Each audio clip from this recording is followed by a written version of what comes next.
자, 이제 법정의 모습이 화면에 나오고 있습니다. 아직까지 소리가 들리지는 않고 있는데 이제 곧 선고 공판이 시작될 것 같습니다. 화면 오른쪽에 아마 김건희 씨의 모습이 보일 것 같고요. 그렇죠? 아직 구체적으로 보이지는 않는 것 같은데 임찬종 기자 보기에 아직 화면 오른쪽에 아직 피고인은 조금 있다가 들어오진 않은 등장하는 것 같습니다. 모양이군요. 예. 보통 그렇습니까? 그렇습니다. 예. 지금 이제 법정에 입정을 해 있고 마지막에 이제 피고인이 출석을 하고 나서 이제 인적 사항을 확인을 하고 이제 선고 절차를 진행을 하기 때문에 지금 상태에서는 이제 변호인들은 지금 아마 지금 입정을 해 있는 상태인 것 같고요. 예. 그리고 피고인이 입정하는 것을 지금 기다리고 있다 이렇게 이해하시면 될 것 같습니다. 지금 판사가 어떤 걸 기다리고 있는 걸까요? 지금 다 3명의 판사가 들어와서 앉아 있는데 일단 뭔가 기다리고 있는 것 같습니다. 그렇습니다. 피고인의 입정만 시작이 되면 그러면 이제 선고 주문을 이제 낭독을 하게 될 것 같고요. 예. 그래서 이제 그러니까 김건희 씨가 지금 오는 것만 지금 기다리고 있다 이렇게 이해하시면 될 것 같습니다. 지금 왼쪽이 특검, 오른쪽이 변호인 그렇게 되겠죠, 임찬동 기자? 예, 지금 화면상 이제 시청자분들이 보시는 방향에서 왼쪽이 이제 특검 측, 또 오른쪽이 이제 피고인 측 변호인들이 앉아 있는 걸로 보입니다. 예. 지금 특검 측이 아마 7년 6개월 구형한 것 같은데 변호사님 보시기에는 대략 어느 정도 선고가 나올까요? 지금부터 서울중앙지방법원 예. 제21 형사부 이제 시작이 되는 것 2026년 같습니다. 여러분과 함께 김건희 씨에 대한 1심 시작하겠습니다. 선고공판 지켜보도록 하겠습니다. 2025 고압 1756호 사건 진행하겠습니다. 예. 피고인 김건희, 이봉관, 서성빈, 최아브람.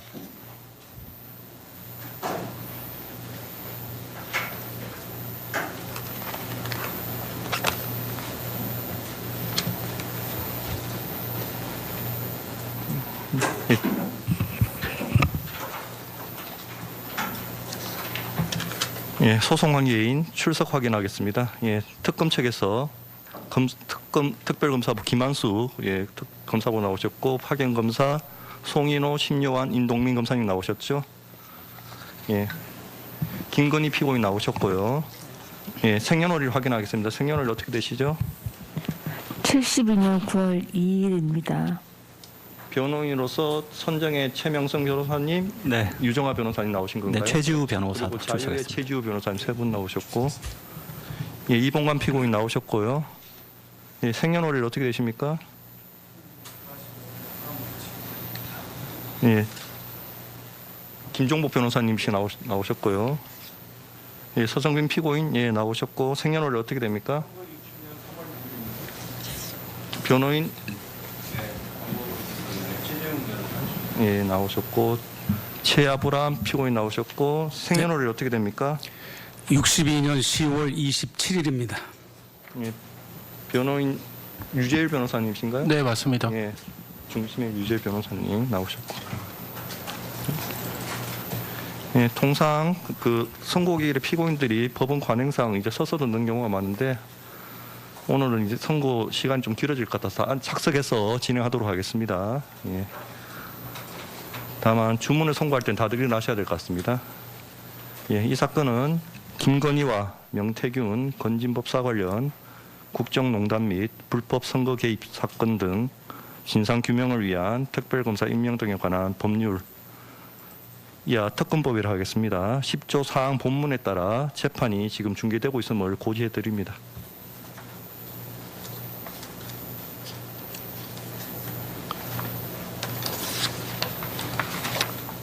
예, 판결 선고하겠습니다. 예. 먼저 이 사건 공소 사실의 요지에 대해서 간단하게 설명을 하고 판단하도록 하겠습니다. 먼저 피고인 김건희에 대해서는 이봉관으로부터 반클리프 목걸이, 티파니 브로치, 그리고 그라프 귀걸이를 받은 것과 관련해서 특정 범죄, 가중처벌 등에 관한 법률 위반, 알선수재죄로 기소가 되었고 이배용으로부터 금거북이, 세안도 복제품 받은 걸로 역시 같은 법률인 알선수재죄로 기소가 되었고 서성빈으로부터 바쉐론, 콘스탄틴 시계를 받은 걸로 역시 알선수재죄로 기소가 되었고 김상민으로부터 이우환, 화백, 그림을 받은 걸로 역시 특가 알선수재죄로 기소가 되었고 최재영으로부터 샤넬 향수 화장품, 술, 그리고 디올백 등 받은 것으로 역시 특가 알선수재죄로 기소가 되었습니다. 이 본관에 대해서는 이에 상응해서 그래프 귀걸이를 제공한 것에 대해서 청탁 금지법 위반으로 기소가 되었고, 서성빈에 대해서는 역시 이에 대응해서 바쉐론 콘스탄틴 시계를 김건희에게 제공한 걸로 청탁 금지법으로 기소가 되었고, 최재형 피고는 역시 샤넬 화장품부터 시작해서 술, 책, 전기 램프, 디올백, 가방 등을 제공한 걸로 역시 청탁 금지법으로 기소가 되었습니다. 각각 기소된 공소 사실에 대해서 피고인 김건희, 서성빈은 무죄를 주장하고, 피고인 이봉관, 최 아브라함은 자신의 범행을 인정하고 자백하고 있습니다. 그래서 공소 사실에 대해서 다투고 있는 피고인 김건희의 주장과 피고인 서성빈의 주장에 대해서 살펴보도록 하겠습니다.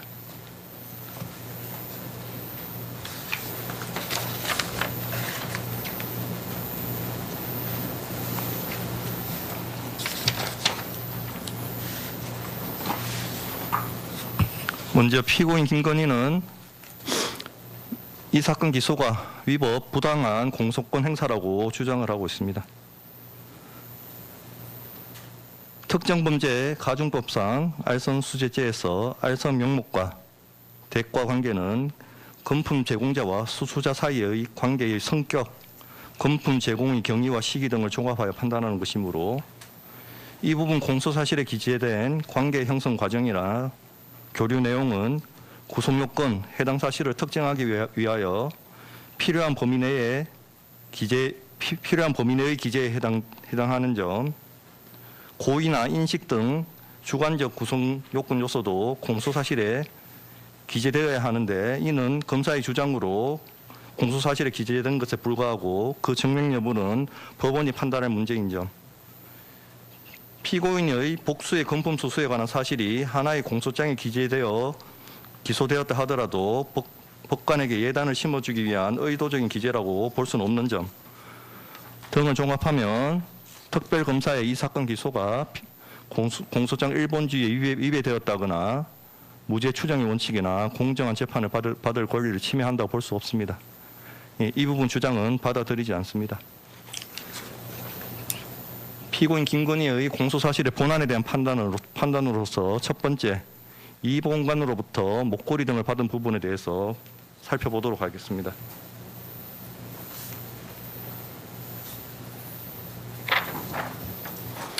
먼저 2022년 3월 15일자 이 사건 반크리프 앞에 목걸이를 받은 부분에 대해서 살펴봅니다. 이 본관이 피고인 김건희를 처음 만난 것은 2021년 11월 12일로 윤석열이 국민의힘 대통령 선거 후보자로 선출된 지 불과 일주일이 경과한 시점이었습니다. 당시 이 본관이 지인을 통해 피고인과의 만남을 도모한 것은 순수한 친교 목적이 아니라 윤석열에 대한 국가 조창 기도회 참석 요청 및 자신이 회장으로 있는 서희건설의 기업 활동과 관련하여 향후 발생할 수 있는 고충이나 현안에 대하여 대통령 후보자의 배우자인 피고인의 영향력을 이용하여 도움을 받으려는 목적에서 비롯된 것입니다. 피고인의 연령이나 상당 기간 회사를 운영하며 미술품 전시업을 하였던 사회 경험에 비추어 피고인 역시 이 본관의 접근 동기와 의도를 충분히 인식할 수 있었던 것으로 보입니다.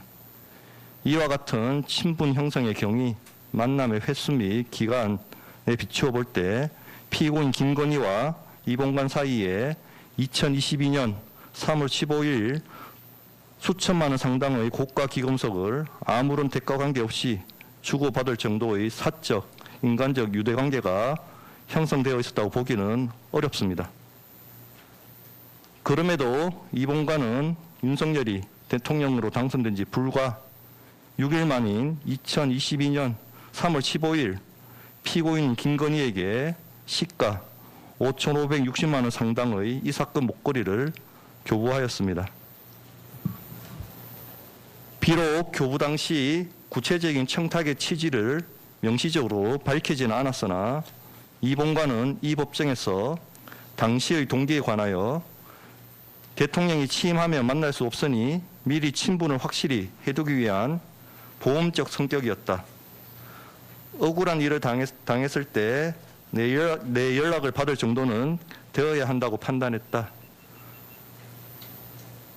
순수한 친교 차원이 아니다라고 일관되게 진술하였습니다. 위 진술 내용에 비추어 보면 이 사건 목걸이 제공의 목적은 단순한 축하나 친교의 표시가 아니라 장래 기업 활동 과정에서 발생할 수 있는 문제와 관련하여 피고인 김건희와의 연결고리를 확보하고 그 영향력을 활용하기 위한 데 있었다고 봄이 타당합니다.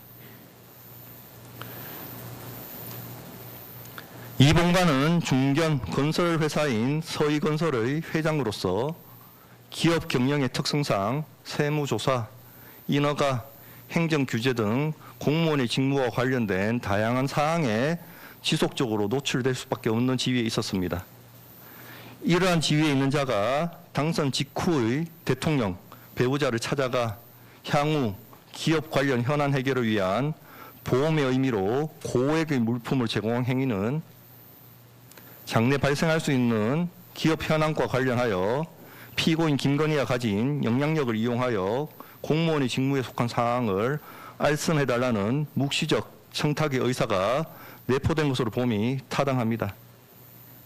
비록 당시 구체적인 현안이나 특정한 알선 대상 행위가 존재하지 않았다 하더라도 알선 수재죄의 성립에 있어 반드시 수수 당시 구체적인 현안이 존재할 필요는 없으므로 그러한 사정은 대가관계 인정을 방해하지는 않습니다. 나아가 피고인은 이 사건 목걸이를 수사한 후 다음 만남인 이 사건 브로치를 받는 날인 2022년 4월 8일 이 본관에게 먼저 회사에 도와드릴 것은 없느냐고 질문을 하였습니다. 이는 단순한 축하 선물이나 사교적 의뢰의 범주에서 이 사건 목걸이를 받아들였다는 피고인의 주장과는 쉽게 양립할 수 없는 어려운 사정입니다. 위와 같은 사후적 언동은 피고인 김건희 역시 이 본관의 금품 제공이 자신의 사회적 지위와 영향력을 매개로 장차 서희건설의 기업 활동과 관련하여 발생할 수 있는 공무원 직무 관련 사항에 관하여 도움이나 편의를 목적으로 이루은 것임을 인식하고 있었음을 뒷받침합니다. 특히 이 사건 목걸이의 가액은 5,560만 원에 달하는 바 금품의 규모, 수수 시기, 공여자의 지위 및 피고인 김건희와 이 본관의 친분 형성 경위를 종합하면 이 사건 목걸이는 공무원의 직무에 속한 사항에 관한 알선 명목 아래 제공, 수수된 것으로 그 대가 관계가 충분히 인정됩니다. 다음으로 2022년 4월 8일자 이 사건 브로치, 티파니 브로치 수수 부분에 대해서 살펴보겠습니다. 이 본관은 이 사건 목걸이를 교부한 뒤 한 달도 지나지 않은 시점에 재차 피고인에게 2,610만 원 상당의 이 사건 브로치를 교부하였습니다. 피고인이 이 사건 브로치를 받고 고맙다고 하면서 이 본관에게 회사에 도와드릴 것이 없느냐고 먼저 묻자 이 본관은 우리 사위 인수위에서 일하고 있다는데 대통령 학교도 검사도 다 후배 되시니까 좋은 자리 있으면 골라서 보시지요.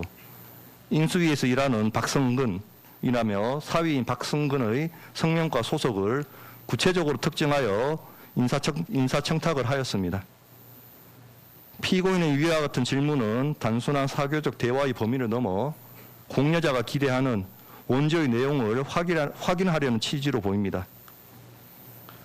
통상적인 축하 선물을 받는 자리에서 수령자가 먼저 공여자에게 직무 관련 도움의 필요성을 묻는 것은 자연스럽지 아니한 바 피고인은 이미 앞선 목걸이 수수 당시부터 이 본관의 금품 제공에 대가 관계가 수반되어 있음을 인식하고 있었던 것으로 보입니다.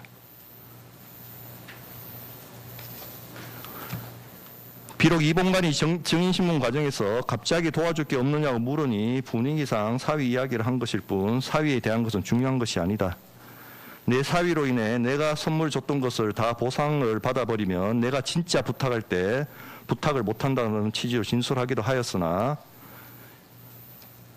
청탁 당시 사위의 성명과 소속을 구체적으로 명시하였고 이봉관 스스로 법정에서 피고인이 어떤 식으로든 힘을 써준 것으로 생각했다.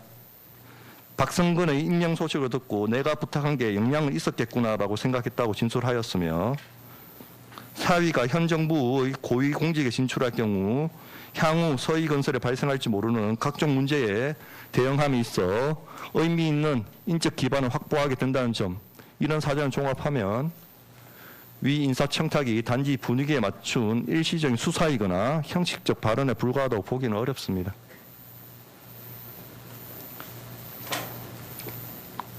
피고인 김건희는 이 사건 브로치를 수수하기에 앞서 이미 이봉관으로부터 시가 5,560만 원 상당의 이 사건 목걸이를 교부받은 상태였고 다시 한 달도 지나지 않아 동일인으로부터 2,610만 원 상당의 브로치를 추가로 제공받았습니다. 이 사건 목걸이와 브로치는 그 외관과 형태에 비추어 일반인으로서도 상당한 경제적 가치가 있는 기금속임을 쉽게 인식할 수 있는 물품인 바 피고인은 이봉관의 일련의 금품 제공이 단순한 사교적 의뢰의 범위를 벗어나 일정한 대가 관계를 전제로 한 것임을 충분히 인식하였던 것으로 보입니다. 이봉관은 박성근에 대한 인사청탁 당시 분위기에 대해서도 피고인이 필요하면 그렇게 하겠다는 분위기였던 것 같다. 받아들이는 그런 분위기였다는 취지로 진술하였습니다. 이는 피고인 김건희가 이봉관의 인사청탁에 대하여 거절하거나 선을 긋는 대신 자신의 영향력을 활용하여 이를 수용하겠다는 외관을 보였음을 의미합니다. 실제로 피고인 김건희는 대통령 직 인수위원회 업무가 종료될 무렵인 그해 5월 초순경 청탁의 대상자인 박성근에게 직접 연락을 취하여 전화를 부탁하고 바쁘실 텐데 고생해 주셔서 감사하다라며 격려의 말을 전하였습니다. 피고인 김건희가 박성근과 별다른 친분이나 업무상 접점도 없음에도 직접 연락을 취한 것은 단순한 안부 인사를 넘어 이봉관의 청탁 내용을 인식하고 이를 상당한 관심을 가지고 관리하고 있었음을 뒷받침하는 정황으로 볼 수 있습니다. 이봉관의 명시적 청탁이 있은 지 불과 4일 뒤인 2022년 4월 12일 박성근은 고위공직자 예비후보자 검증을 위한 동의서를 제출하였고 피고인의 격려 통화가 있은 직후인 그해 5월 중하순경 차관급인 국무총리 비서실장으로 내정되어 같은 해 6월 3일 공식 임명되기에 이르렀습니다. 대통령직 인수위원회 인사추천팀 및 대통령실 인사비서관실 소속이었던 박은주는 2022년 4월 말경 장제원이 큰 문제가 없는 이상 박성근이 국무총리 비서실장으로 임명될 것이라고 말하였고 윤석열이 결정한 단독 후보자이고 임명직이기 때문에 박성근이 국무총리 비서실장으로 임명될 것이라는 말을 해준 것 같다고 진술하였습니다. 박성근은 국무조정실에서는 전문성 대신 원만한 대인관계가 필요한 파트도 있는데 제가 대인관계는 괜찮다는 식으로 인사검증단 직원에게 답변을 했다는 취지로 진술하였습니다. 이러한 점을 종합하면 박성근의 국무총리 비서실장 임명은 대통령의 의중과 대통령실의 인사검토 과정을 거쳐 이루어진 것으로 보입니다. 그리고 박성근에 대한 인사청탁이 이루어진 시점, 피고인 김건희의 격려 전화, 인사검토 절차 및 최종 임명 결과 등에 비춰보면 피고인 김건희는 위 청탁을 단순히 전달하거나 인식하는 데 그치지 않고 그 실행 과정에 일정 부분 관여한 것으로 보입니다. 이와 같이 금품의 규모, 수수 경위, 인사청탁의 구체성, 피고인 김건희의 태도 및 그 이후의 진행 경과를 종합하면 이 사건 브로치는 박성근에 대한 인사청탁과 관련하여 공무원의 직무에 속한 사항의 알선 명목 아래 제공 수수된 것으로 그 대가 관계가 충분히 인정됩니다. 세 번째, 2022년 5월 20일 이 사건 귀걸이 수수 부분에 대해서 살펴보겠습니다. 이봉관은 이 법정에서 이 사건 귀걸이 교부 당시의 심경에 관하여 김건희가 공관에 들어가면 이제 마지막이다. 혹시 억울한 일이 생기면 연락이 닿을 정도는 되어야 한다는 생각이었다고 진술하였습니다. 특히 이봉관은 나중에 이 사건 목걸이와 브로치를 돌려받았을 때 신경에 관하여 부탁을 하는 것은 이제 안 들어주겠네. 그런 불안한 생각을 했다라고 진술하였습니다. 이러한 진술에 비추어 보면 이봉관은 향후 서희건설과 관련하여 공무원의 직무에 속한 사항에 관한 도움이 필요한 상황이 발생할 경우를 대비하여 피고인 김건희와의 관계를 유지, 강화할 목적으로 이 사건 기금속을 제공한 것으로 보입니다. 비록 이 사건 귀걸이를 교부하는 자리에서 이봉관이 별도의 청탁 의사를 명시적으로 밝히지는 않았으나 당시에는 이미 이 사건 브로치 수수를 계기로 이봉관이 자신의 사위인 박성근에 대한 구체적인 인사 청탁을 하고 피고인 김건희가 이에 호응하는 태도를 본 이후였습니다. 따라서 이 사건 귀걸이 수수 당시에는 이미 양자 사이에 공무원 직무에 속한 사항과 관련된 구체적인 청탁 관계가 형성이 되어 있었습니다. 이러한 상황에서 이미 이 사건 목걸이와 브로치가 제공된 데 이어 동일한 공여자인 이봉관으로부터 시가 2,210만 원 상당의 고가 귀걸이까지 추가로 제공받았다면 피고인 김건희로서는 위 귀걸이 역시 앞서 제공된 목걸이 브로치와 동일한 청탁관계 및 대가관계의 연장선상에서 제공된 것임을 충분히 인식하였다고 봄이 타당합니다. 이미 형성된 청탁관계와 그에 수반된 대가관계에 대한 인식이 불과 수주 사이에 특별한 사정 없이 소멸하거나 단순한 사교적 관계로 전환되었다고 보기 어려운 이상 이를 단지 취임 축하를 위한 순수한 선물로 받아들였다는 피고인 김건희의 주장은 전후 객관적 사정과 경험치에 비추어 받아들일 수 없습니다. 국가 최고 권력자의 배우자가 가진 영향력을 이용하여 공무원의 직무를 알선하려는 이른바 권력형 알선수재 범죄에 있어서 현안이 구체적으로 발생한 이후에 수재자를 직접 찾아가 명시적인 청탁과 함께 건품을 교부하는 행태는 사회 통념 및 경험치상 이례적입니다. 오히려 향후 발생할지 모르는 사법적, 행정적 리스크에 대비하여 권력의 지근거리에 있는 인물에게 미리 고액의 금품을 투입함으로써 장래 직무 관련 민원을 언제든 전달하고 영향력을 행사할 수 있는 가교를 선제적으로 마련해 두는 행태를 취하는 것이 전형적인 로비의 방식입니다. 이봉관의 법정 진술을 살펴보면 단지 막연한 호의를 기대했다는 의미가 아니라 향후 세무, 행정 등 건설사 경영 전반에 걸쳐 공무원의 직무에 속한 상황이 발생하였을 때 피고인 김건희를 통하여 이를 해결하겠다는 묵시적인 알선 명목으로 교부하였다는 것이 기재에 깔려 있었음을 알 수 있고, 나아가 묵시적 단계에 머무르던 알선 명목이 불과 수주 만에 명시적인 인사청탁이라는 구체적 실체로 발현되었으며 피고인 김건희 역시 그 청탁을 직접 수용하여 실현하는 과정에 개입함으로써 자신이 수수한 금품들이 공무원의 직무 알선과 결부된 대가성 물품임을 확정적으로 인식한 것으로 보입니다.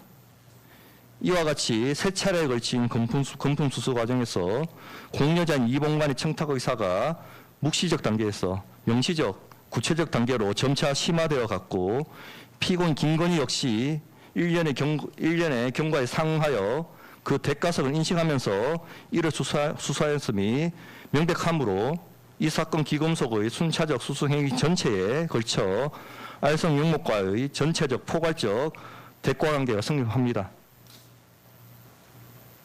따라서 피고인 주장 받아들이지 않고 피고인 이 부분에 대한 부분은 다 유죄가 인정됩니다.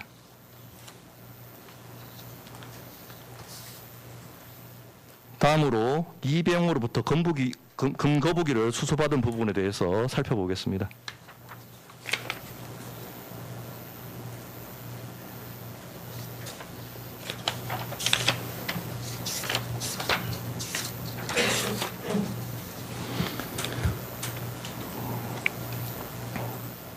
이배용은 2022년 4월 12일 진관사 회동에서 피고인 김건희에게 초대 국가교육위원회 위원장의 조건이라는 제목의 서류를 건네며 이배용 자신이 위원장으로 적임자임을 피력하였고 같은 날 정현희에게 피고인 김건희에게도 같은 내용을 전달하였음을 알렸습니다.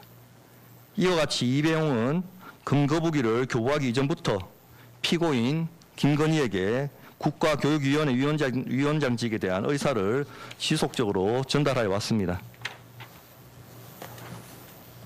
이배용은 2022년 4월 13일 정현희에게 국가교육위원장은 제가 맡을 수 있게 지혜를 발휘해달라고 부탁해달라는 메시지를 보냈고 23일에는 피고인 김건희가 관심을 가지고 윤 대통령이 추천하게 되면 모든 교육 문제를 바로 잡을 수 있을 것이라는 메시지를 보내는 등 피고인 김건희와의 가교 역할을 하는 정현희에게 위원장 임명에 대한 기대를 적극적으로 표명하였습니다. 이배용과 정현희는 상당히 친밀하고 피고인 김건희에 관한 대화를 솔직하게 나누는 관계에 있었으므로 이배용이 정현희에게 보낸 일련의 메시지들은 단순한 희망 표현의 범주를 넘어서는 것으로 보입니다.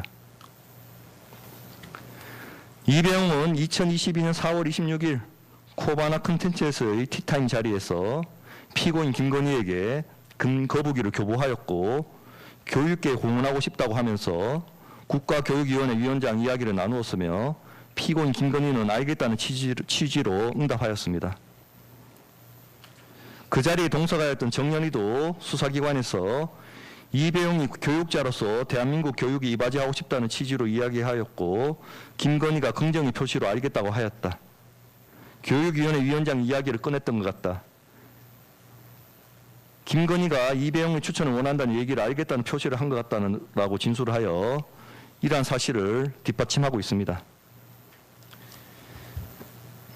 이와 같은 이배용이 위원장 임명 청탁을 명시적으로 하는 바로 그 자리에서 미리 준비 수령해 두었던 금거북이를 피고인 김건희에게 교부한 사실이 인정되는 이상 금거북이에 치인 축하 메시지가 기재된 편지가 동봉되어 있었던 사정은 교부의 외교적 명분에 불과할 뿐 이배용이 기존에 윤석열과 친분 관계에 있었던 사정 역시 청탁과 대가관계를 부정할 수는 없습니다.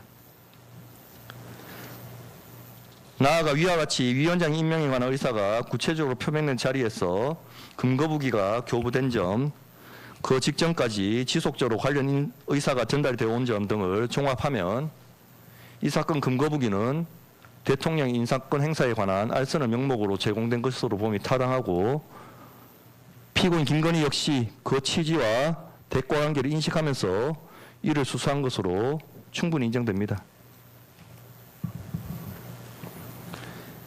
피고인 김건희와 변호인은 금거북이는 피고인이 이배용에게 제공한 화장품에 대한 답례 선물이라는 취지로 주장합니다. 그러면서 라프레리 화장품을 구매하였다는 영수증과 비서 유경옥, 정지원의 진술서만을 제출할 뿐 이를 이배용에게 전달하였다는 사실을 객관적으로 뒷받침할 만한 증거는 제출하지 못하고 있습니다.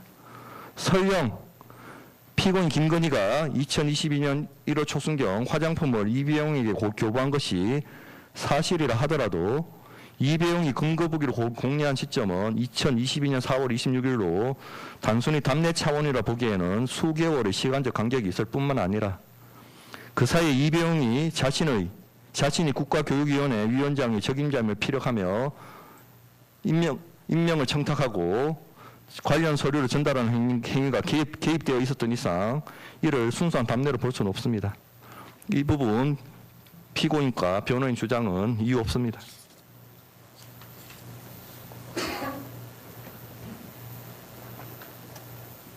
이배용과 관련해서 2022년 6월 초순경 세안도 복제품 수수에 대해서 살펴보도록 하겠습니다.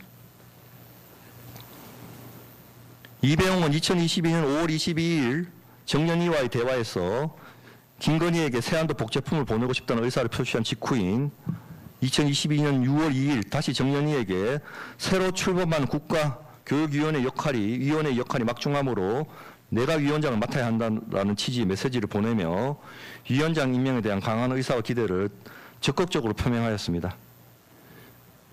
이배용 위 대화 직후 실제로 대한민국 역사교육의 문제점과 대책 및 국가교육위원회 초대위원장으로서 이배용 특별고문의 적격성이라는 한글 파일을 전송받아 비서실을 통해 정비하는 등 인사 관련 청탁 서류를 구체화하였습니다.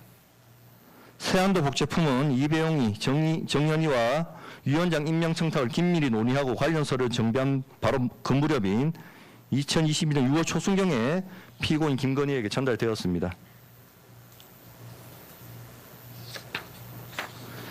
세안도 복제품의 전달은 앞서 본 근거부기 교부와 불과 한 달여 만에 이루어진 것으로 한 달 조금 넘은 기간 사이에 이루어진 것으로 근거부기 교부 당시 형성된 알선 명목과의 대가 관계가 단절되었다 볼 만한 아무런 사정이 없습니다. 오히려 이배용이 위원장의 임명 청탁을 단절 없이 지속적으로 이어오는 맥락에서 세안도 복제품을 추가로 전달한 것은 선행 청탁을 관찰하고 피고인 김건희의 영향력을 계속해서 확보해 두기 위한 연속된 시도의 일환으로 봄이 자연스럽습니다. 피고인은 이미 2022년 4월 26일 코바나 컨텐츠 사무실에서 이배용으로부터 위원장 임명 청탁을 직접 듣고 알겠다고 응답하면서 고가의 근거부기를 수수한 상태였습니다. 따라서 피고인 김건희로서는 그로부터 불과 40여일 뒤에 이배용이 추가로 보내온 이 사건 세안도 복제품 역시 동일한 위원장 임명 청탁 명목하에 제공된 것임을 충분히 인식하고 있었다고 봄이 타당합니다. 정연희의 진술 및 관련 메시지 내역에 비추어 볼 때 세안도 복제품이 전달될 무렵인 2022년 6월 3일 회동에서도 국가교육위원회 위원장 임명 및 역사교과서 문제에 관한 대화나 의견 교환이 있었던 것으로 보입니다. 피고인 김건희와 변호인은 세안도 복제품이 한지 살리기 재단 홍보용으로 제작된 공익 목적의 홍보물에 불과하다는 취지로 주장합니다. 그러나 그러한 목적이 일부 포함되어 있다 하더라도 세안도 복제품은 위원장 임명 청탁이 지속되는 과정에서 해당 청탁과 결부되어 제공된 것으로 대통령 인사에 관한 알선의 대가로서 성질이 불가분적으로 결합되어 있는 이상 알선 수재죄의 성립에는 아무런 영향이 없습니다. 따라서 이 부분 주장도 이유 없습니다. 이 부분 피고인 김건희 변호인 주장도 이유 없습니다.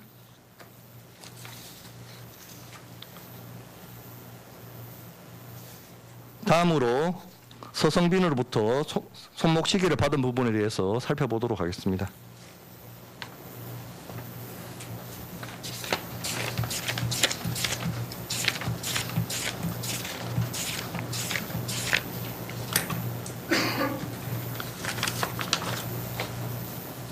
피고인은 서성빈에게 시계를 구매 대행을 시켰다고 주장을 하고 있습니다.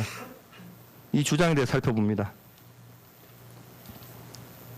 서성빈은 8, 9년 전부터 고가의 스위스 시계 브랜드인 바쉐론 콘스탄틴의 시계를 매장 직원인 주수광을 통해 10개 이상 구입하였고 2019년경 바쉐론 콘스탄틴이 홍콩에서 개최한 행사에 한국 지사장인 이상정 주수광과 함께 참석할 정도로 주요 고객이었습니다. 이후에도 서성빈은 이상정 주수광과 여러 차례 식사를 하며 친분을 유지하였으므로 서성빈은 이상정에게 직접 연락하여 시계를 구매할 수 있는 위치에 있었습니다. 서성빈은 2022년 8월경 이상정에게 직접 연락하여 시계 모델 사진을 보내고 견적을 문의하였습니다. 이러한 과정에 대해 이상정은 수사기관에서 세일즈 기회가 온 것이니 본사 CCO인 로랑 페르베에게 서성빈의 구매 이력 등을 제시하면서 서성빈이라는 고객이 대한민국 대통령 영부인 피고인 김건희에게 줄 시계를 산다고 하면서 가격 조정을 요청한다. 어떻게 하냐라고 는 내용의 이메일을 보내면서 문의하였습니다. 본사 측에 긍정적인 답변이 와서 서성빈에게 적용할 할인율까지 거의 정하였는데 갑자기 본사에서 다른 방법을 찾아보는 게 어떠냐는 취지로 우려를 표하는 전화가 왔고 당시 이상정 본인은 이미 서성빈에게 어느 정도 할인이 가능할 것이라는 안내를 한 상황이었는데 CCO 여중이 변경되어 난감했다고 하면서 고민하다가 본사 가격 정책에서 상대적으로 자유로운 딜러사를 안내한 것이다 라고 진술하였습니다. 이상정은 이 사건 손목 시기에서 구매 과정에서 서성빈과 직접 연락하며 할인율 및 구매 방식을 협의한 당사자로서 당시 이 사건 손목 시기의 구매 주체를 서성빈으로 최종 수령자를 피고인 김건희로 인식하였던 것으로 보이고 피고인 김건희가 구매하는 것을 서성빈이 단순히 대행하는 상황으로 인식하였던 것으로 보이지는 않습니다. 이 사건 손목 시기의 구매 주체를 판단함에 있어서는 궁극적으로 그 경제적 부담을 지는 사람이 누구인지가 중요한 요소 중 하나입니다.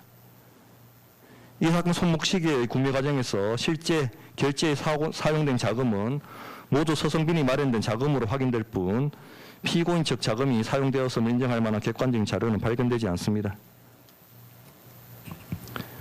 고가의 물품을 구매 대행하는 경우에는 통상 의뢰인으로부터 대금을 미리 지급받거나 적어도 구매 후 상당한 기간 내에 정산이 이루어지는 것이 자연스러움에도 서성빈이 수천만 원 상당의 시기의 대금에 관하여 김건희에게 지급을 요구하거나 정산을 시도하지 않았습니다. 피고인 김건희와 서성빈 사이의 친분 관계를 고려하면 서성빈이 수천만 원에 이르는 대금 청구를 주저하였다는 것도 선뜻 납득하기 어렵습니다. 서성빈은 피고인으로부터 대금 일부로 현금 500만 원을 지급받았다고 주장하고 피고인 김건희도 동일하게 주장하나 이를 뒷받침할 만한 객관적인 증거는 없습니다. 서성빈은 이 법정에서 피고인을 만나서 이야기하다가 금세 바로 시계 예쁘다고 말씀하셨다. 그래서 저를 통해서 바쉐론 콘스탄틴을 좀 싸게 살 수 있다고 말씀을 드렸다.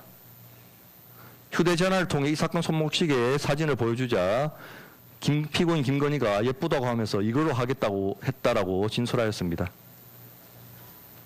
그러나 서성빈의 이 법정 진술과는 다르게 실제 서성빈과 이상정 사이 카카오톡 메시지를 보면 이상정이 먼저 바쉐론 콘스탄틴의 시계들을 정리한 PDF 파일을 보내면서 여러 종류를 추천하였고 서성빈은 그중 2가지 모델을 선택한 후 이상정으로부터 견적을 받아 최종적으로 이 사건 손목 시계를 구입하기로 결정하였음을 알 수 있습니다. 이와 같이 이상정으로부터 추천받은 여러 종류의 시계 중 스스로 이 사건 손목 시계를 선택하는 서성빈의 모습은 단순히 구매 대행자로 보기는 어렵습니다. 나아가 서성빈은 피고인 김건희가 시계 가격에 대하여 물어보지 않았다고 진술하였는데 일반적으로 수천만 원 상당의 고가 물품을 구매하려는 경우 그 금액 액수에 관심을 가지는 것은 당연한 것임을 비춰보면 피고인 김건희가 실제 구매자의 지위에서 이 사건 손목 시계를 주문한 것으로 보기는 어렵습니다. 서성빈은 이 법정에서 피고인 김건희가 저한테 외국에서 이 사건 손목 시계를 살 것이라고 이야기했다. 그래서 제가 큰일 난다. 전 영부인처럼 되면 어떻게 할 거냐고 말씀드렸더니 외국에서 몰라서 그렇지 공식 석상에서는 다 그렇게 검수한 것 같아도 막상 애프터 들어가면 굉장히 화려하고 보석도 엄청나게 하고 그런다는 식으로 말씀하시니까 제가 납득이 갔다는 취지로 서성빈은 진술하였습니다. 피고인 김건희가 자신의 비용으로 구매를 의뢰한 것이라면 시계의 착용 여부나 착용 장소는 전적으로 피고인 김건희 본인이 결정한 사안이므로 서성빈이 이에 대하여 큰일 난다며 우려를 표하는 상황은 쉽게 이해가 되지 않습니다. 반면 서성빈이 자신의 비용으로 시계를 제공하는 상황이었다면 선물한 시계가 공개적으로 노출되어 논란이 발생할 경우 서성빈 자신도 곤란해질 수 있으므로 착용 방식에 관하여 피고인 김건희에게 우려를 표명한 대화가 이루어졌다고 봄이 자연스럽습니다. 이러한 사정은 서성빈이 이 사건 손목 시계의 실질적인 구매 주체성을 뒷받침합니다. 서성빈은 이 사건 손목 시계를 구매하기 이전부터 피고인 김건희와 지속적으로 교류하면서 피고인 김건희를 통해 윤석열에게 여러 차례 넥타이를 선물하였고 대통령 선거 과정에서 정치 후원금 1,000만 원을 기부하기도 하였습니다. 피고인 김건희는 서성빈을 더론협회 회장으로 있는 사업가이자 고가의 시계를 착용하고 다니는 재력가로 인식하고 있었고 서성빈은 실제로 바세론 콘스탄틴의 VIP 고객으로 분류되어 있었습니다.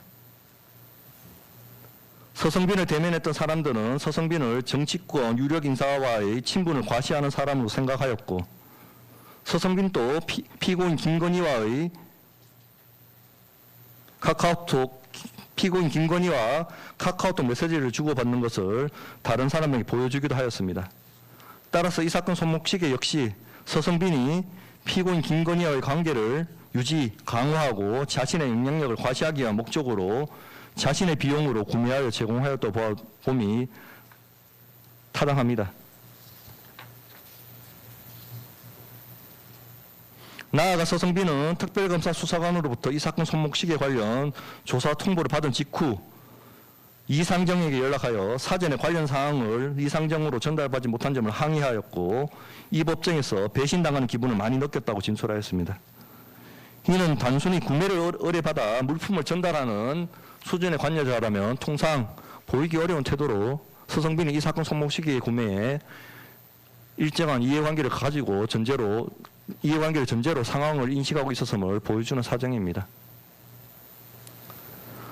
바세론 콘스탄틴 시계 상자는 피고인 김건희 오빠인 김진우의 장모 한옥자의 주거지에 있던 자물쇠가 부착되어 있는 검정색 가방 안에서 반크리프엔 앞에 모조품 목걸이, 다이아 목걸이, 현금 다발과 함께 발견되었습니다. 일반적으로 고가의 시계를 정상적으로 취득한 구매자라면 정품 증명 또는 수리 등을 위해서 시계 상자나 보증서 등 구성품을 직접 보관하는 경우가 많음에도 구성품이 피고인 김건희 본인이 아닌 오빠의 장모 주거지에서 발견되었다는 것인데 이러한 보관 경위는 통상적이지 않고 상당히 이례적입니다.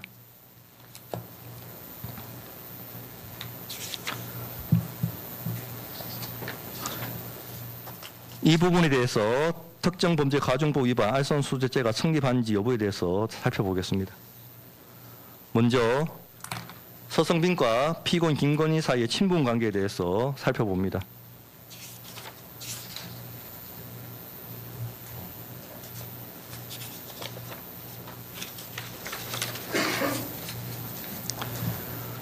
서성빈과 피고인은 반려동물, 사주, 패션 등 가벼운 일상 이야기부터 윤석열과 피고인 김건희가 겪는 여러 정치적 현안에 이르기까지 폭넓게 대화를 나누며 친분을 형성하여 왔고 서성빈은 피고인 김건희의 부탁으로 윤석열에게 정치 후원금을 기부하고 넥타이를 수차례 선물하였으며 피고인 김건희의 초청으로 대통령 취임식에 참석하는 등 개인적으로 밀접한 관계를 유지하여 왔습니다.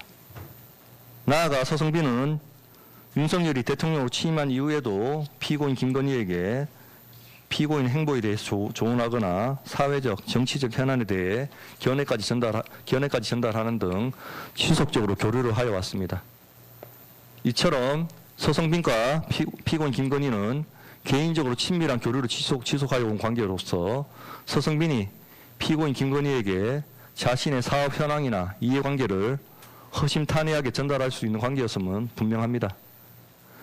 더욱이 서성빈 스스로 이 법정에서 백형욱에게 부품 이야기를 할 때 내가 김건희를 아니까 김건희가 우리 회사를 도와줄 수 있다고 이야기를 했다라는 취지로 진술하였는 바 서성빈이 당시 드론도무 핵심 사업으로 본격 추진하던 로봇계 총판 사업의 내용을 이러한 관계에 있는 피고인 김건희에게 전혀 언급하지 않았다는 것은 선뜻 납득하기 어렵습니다.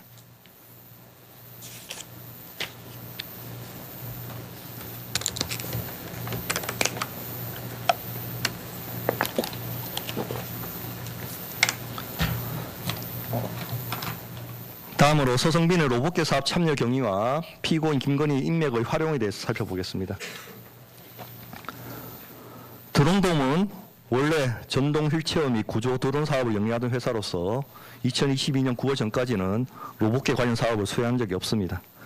심지어 전동 휠체어나 구조 드론 사업에서도 별다른 매출을 올리지 못하였습니다. 고스트 로보틱스 테크놀로지는 정부기관 등의 로봇계를 홍보하고 판매를 시도하고 있었으나 대통령 경호처와의 사업도 매매가 아닌 임대차 방식으로 논의가 변경되는 등 사업 확장에 어려움을 겪고 있었습니다. 그러한 상황에서 서성빈은 2022년 6월경 백형목을 알게 된 직후 2022년 7월 내지 8월경 고스트 로보틱스 테크놀로지와 총판 파트너 계약 및 파트너 계약을 체결하면서 로봇계 총판권을 부여받았고 새롭게 로봇계 사업으로 분야를 확장하였습니다.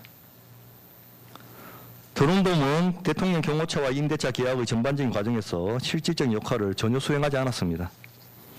경호처와의 접촉, 시연, 협의, 견적서 작성에 이르기까지 모든 실무는 고스트 로보틱스 테크놀로지가 수행하였고 드론돔은 로봇계 4대를 경호처에 수송하는 것을 도운 것이 전부였습니다.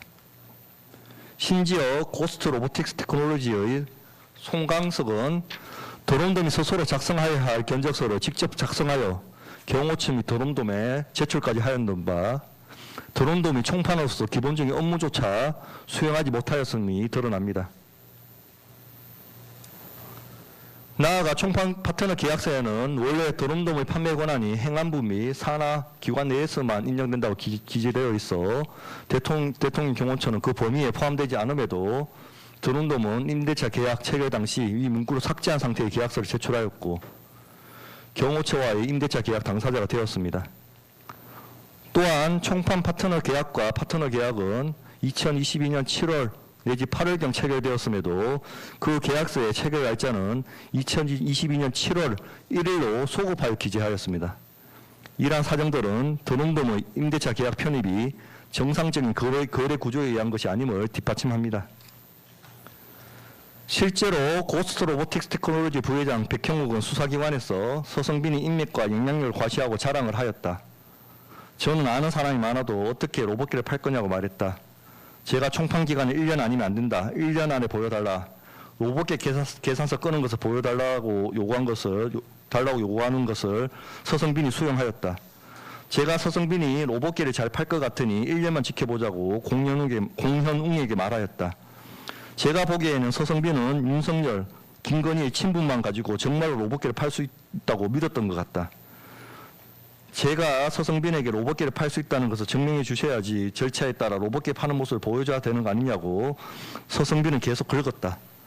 서성빈이 윤석열, 김건희와 깊은 친분이 있다고 주장한 것도 영업에 도움이 될 것이라고 생각하였다고 백형욱은 진술하였습니다. 고스트 로보틱스 테크놀로지의 대표이사 공현웅과 송강석도 수사기관에서 서성빈이 김건희와 인맥이 있었기 때문에 이를 이용하여 납품을 하기 위하여 백형욱이 서성빈에게 총판권을 준 것 같다는 취지로 진술하였습니다.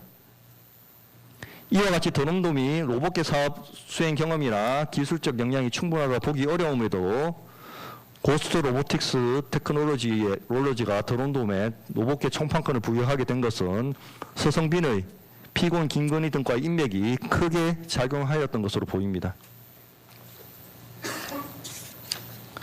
서성빈 역시 이 법정에서 백형욱에게 윤석열, 김건희와 친분이 있었고 그렇기 때문에 정부기관에 로봇기를 판매할 수 있다는 식으로 이야기한 것 같다. 부품 이야기할 때 김건희를 아니까 김건희가 우리 회사를 도와줄 수 있다. 드론돔이 총판 권한을 가지고 경호처와 드론돔 임대차 계약을 체결한 이유에 대해서는 서성빈 본인이 부탁을 했다. 실적이 필요하고 너 손해 나는 거 없으니까 실적을 발표해서 해달라. 너보다는 내가 인맥이 많으니 나중에라도 너한테 도움이 되지 않겠냐는 식의 이야기로 설득한 것 같다. 실제로 백형욱과 식사를 할 때 김건희로부터 한번 연락이 왔어. 나가서 전화를 받은 적이 있다고 진술하였습니다. 나아가 서성빈은 이 법정에서 백형욱한테 좋은 회사 있으면 언제든지 해. 그런데 너 대리 좀 쉽지 않을 거다. 너 한국 실적 몰라서 그렇지. 무기사업 그렇게 간단하게 아무나 하는 거 아니다. 라는 식으로 충고를 했다고 진술하였습니다. 이러한 진술에 비추어 보면 서성빈은 김건희 등과의 친분을 자신의 사업상 강점으로 내세우면서 백형욱에게 이를 적극적으로 부각하였고 이를 바탕으로 로봇계 판매권을 확보하려고 하였음을 알 수 있습니다. 아울러 서성빈이 로봇계 사업에 관여하기 시작한 무렵부터 드론돔 및 고스트 로보틱스 테크놀로지는 중소벤처기업부 관계자와 면담을 진행하거나 이후 정부 주관 행사 등의 로봇계를 전시하는 등 정부기관 관련 영역에서 로봇계를 노출, 홍보하는 활동을 수행하였습니다. 이러한 사정들을 종합해보면 드론돔이 로봇계 사업에 편입되고 대통령 경호처 관련 사업에 관여하게 된 배경에는 서성빈이 내세운 피고인 김건희 및 정치권과의 인적 네트워크가 중요한 요소로 작용하였던 것으로 보입니다.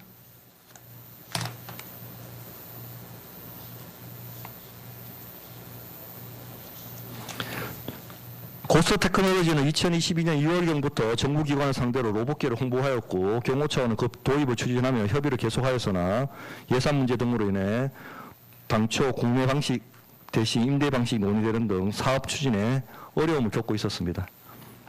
실제로 송광석은 수사기관에서 이렇게 말했습니다. 공연 후 백형욱에게 공공기관이 납품하려면 예산이 확정되어야 하는데 예산 확인도 안 되는데 공개가 되겠느냐. 인맥이 있으면 대통령 경호처 위쪽에 예산 내역을 확인해 보라라는 취지로 말하였다라고 진술하였습니다. 이러한 상황에서 백형욱은 2022년 6월경 피고인 김건희와의 친분을 내세우던 서성빈을 알게 되었고 이후 드론돔의 총판권을 부여하였습니다. 서성빈은 총판계약 체결 이후인 2022년 8월 26일경 이 사건 손목 시기의 구매를 진행하였고 2022년 9월 3일 대금을 결제하였고 9월 8일 피고인 김건희에게 이 사건 손목 시계를 교부하였습니다. 대통령 경호처와 임대차 계약은 그로부터 11일 후인 9월 19일에 체결되었습니다. 이와 같은 경과에 비추어보면 이 사건 손목 시계는 서성빈이 로봇계 사업을 본격적으로 추진하던 시기에 제공된 것으로서 그 시가가 3,990만 원에 달하는 고액임을 고려하면 이를 로봇계 사업과 전혀 무관한 순수한 사교적 선물로 보기는 어렵습니다. 경호처와 임대차 계약 체결 이후에도 백형욱은 공현웅에게 청와대를 염두에 둔 로봇계 확보를 언급하는 등 추가적인 사업 기회를 기대하고 있었던 것으로 보입니다. 이러한 사정은 고스트 로보틱스 테크놀로지가 서성빈의 피고인 김건희 등과의 인맥이 향후 사업 확장에 도움이 될 수 있다고 기대하면서 총판 계약을 체결한 경위와도 무관해 보이진 않습니다.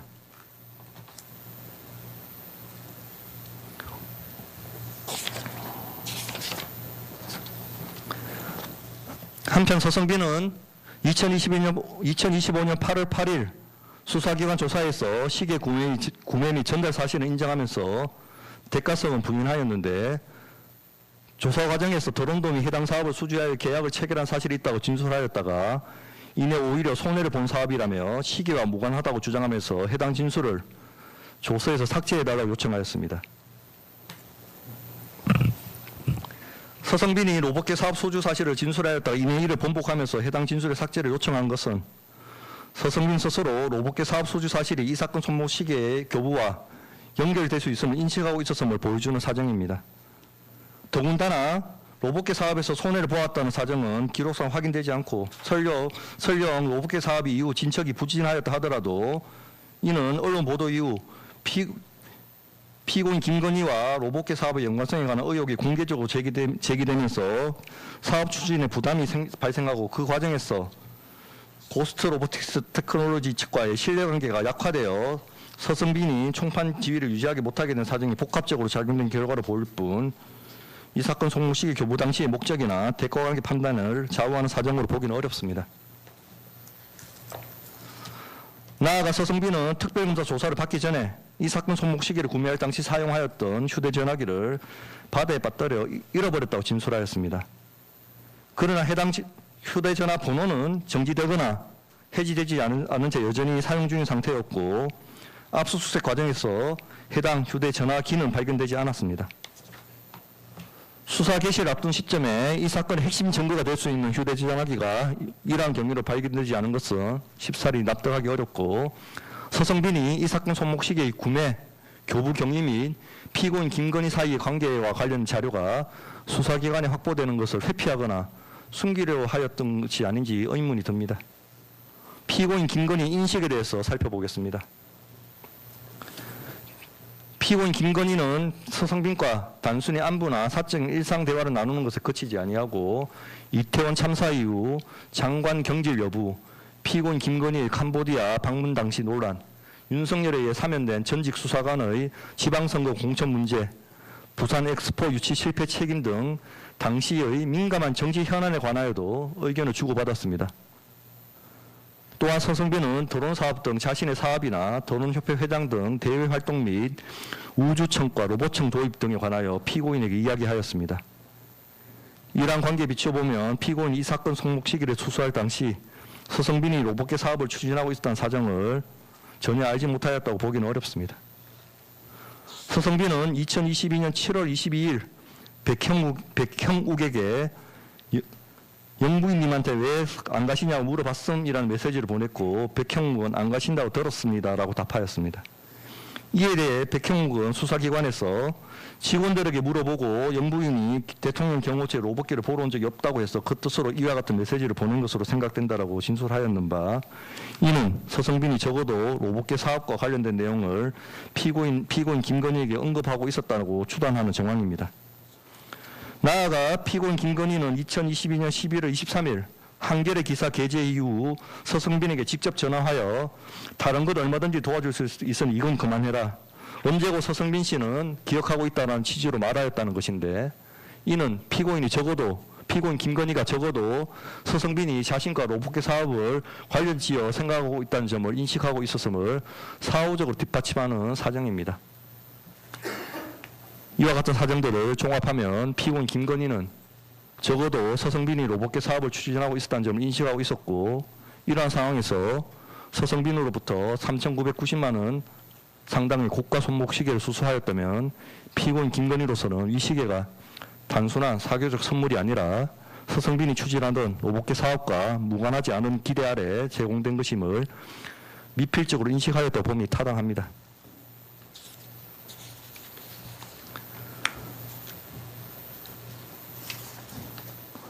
알선 수재 범행은 그 성격상 수재자와 정재자 사이에 은밀하게 이루어지는 것이 보통이고, 양측 모두 범행을 부인하거나 증거가 멸실이 된 경우 직접 증거를 확보하기는 극히 어렵습니다. 이 부분 공소 사실에서도 피고인 김건희와 서성빈 모두 대가 관계를 부인하고 있고, 서성빈은 수사 개시를 앞두고 핵심 증거가 될 수 있는 휴대전화기를 분실하였으며 조사 과정에서 불리한 진술을 번복하며 삭제를 요청하기도 하였습니다. 이러한 상황에서 직접 증거가 존재하지 않는 사정으로 바로 범죄 성립을 부정할 수는 없고, 관련 정황, 증거나 간접 삽시를 종합해서 알선 명목의 금품 수수 여부나 이에 관한 피고인의 인식 여부를 판단하여야 합니다. 앞서 본 피고인 김건희와 서성빈 사이의 친분 관계, 로봇계 총판계약 체결과 대통령 경호처와의 임대차 계약 체결, 그 무렵 이루어진 이 사건 손목 시기의 수수, 피고인의 사후 발언, 서성빈의 수사 과정에서 행태 등을 종합하면 서성빈이 로봇계 사업과 관련하여 피고인 김건희의 영향력 행사를 기대하면서 이 사건 손목 시계를 제공하였고, 피고인도 이를 최소한 미필적으로 인식하면서 수수하였다고 봄이 타당합니다. 따라서 이 부분부터 전부 유죄가 인정됩니다. 다음으로 김상민으로부터 이유한 화백 그림을 받은 부분에 대해서 살펴보도록 하겠습니다.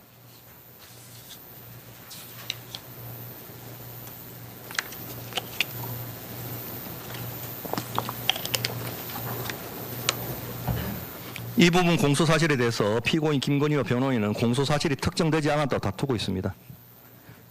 기록에 의하면 범죄 일시 및 장소가 2023년 2월경 불상지로 다소 개괄적으로 표시되어 있긴 합니다. 그러나 특정범죄가중법 위반 알선 수재의 점은 범행의 성격상 은밀하게 이루어져 수재자와 정재자의 진술에 의하여 범행 일시 및 장소를 특정할 수 없는 상황에서 피고인 김건희와 김상민 모두 이 사건 그림의 교부 및 수수에 관한 사실관계를 다투거나 진술을 거부하고 있어 특별검사로서는 범행 일시 장소를 구체적으로 특정하기 어려운 사정이 있는 점, 이 사건 그림이 현존하고 있고 피고인 김건희 오빠의 장모의 집에서 발견된 점, 피고인 김건희가 수수 여부를 다투면서 청탁 및 대가 관계와 이 사건 그림의 진품 여부 및 시가에 관하여 다투고 있는 점을 종합하면 구속요건 해당 사실을 다른 사실과 구별할 수 있을 정도로 특정되어 있다고 보아야 하고, 이중 기소나 시효에 저촉되지 않을 정도이므로 피고인의 방어권을 침해하였다 볼 수 없습니다. 이 부분 주장은 받아들이지 않습니다. 예, 본안에 대해서 보도록 하겠습니다.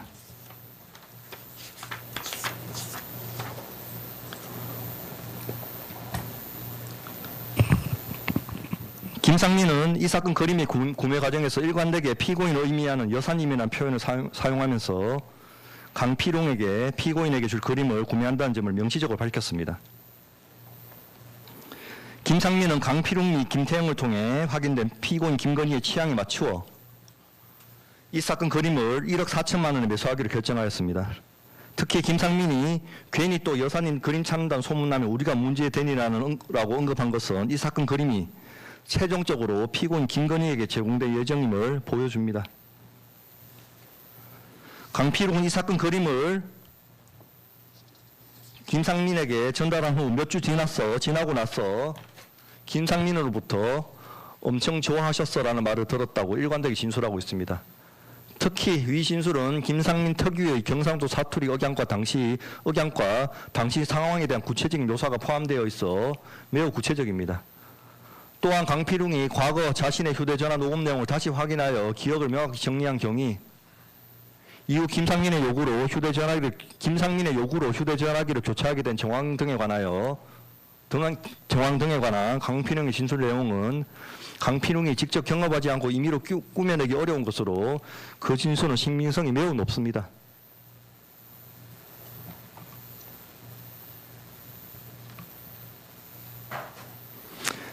김상민은 2022년 7월경 코바나 컨텐츠에서 회동을 기점으로 피고인 김건희와 직접 소통을 하였고 한남동 소재 대통령 관저에서 윤석열, 김건희, 김진우와 함께 만찬을 하거나 관저를 출입하였으며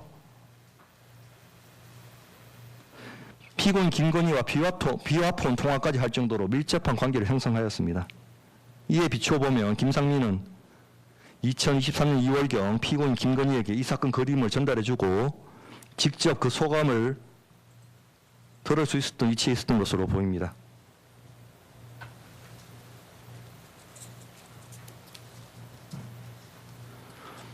이 사건 그림은 김진우의 장모인 한옥자의 주거지에서 피고인 김건희 소유의 다른 물품들과 함께 발견되었는 바 이 사건 그림은 피고인 김건희에게 제공되었다가 수사가 본격화되자 피고인 김건희 소유의 다른 물품들과 함께 김진우를 거쳐 한옥자의 주거지로 옮겨진 것으로 보입니다.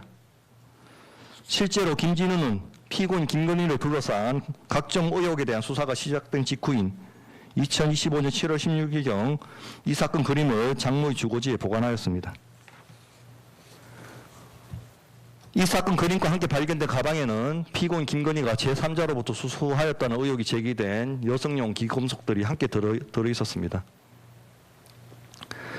김진우는 해당 가방이 본인 소유라고 주장하면서도 정작 가방에 식은장치 비밀번호조차 인식하지 못하고 있었던 바 이러한 정황들은 그 가방 안의 내용물의 실질적 소유주가 김진우가 아님을 뒷받침합니다.